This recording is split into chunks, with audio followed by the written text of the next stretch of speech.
When I was a kid growing up in the 50s, like so many boys of that generation, we had artifacts that led us to think about the role models of things we wanted to be. So, of course, I wanted to be an athlete, and I wanted to be like Willie Mays. And I wanted to be like Louis Aparicio. I have his baseball card and a poster of him. And of course, more than anything, I wanted to be like this guy. Are you kidding?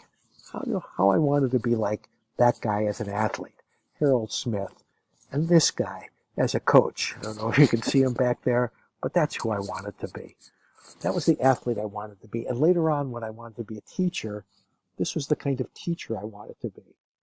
Loved teaching, loved the students, brought joy into the classroom. And when I met Harold my first year of teaching, that was the kind of teacher that I did want to be.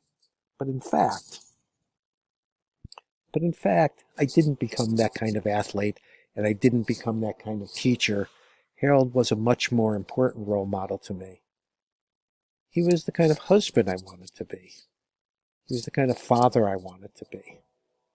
And he's been the kind of friend that I want to be. A lifelong friend who I've known now for nearly 50 years.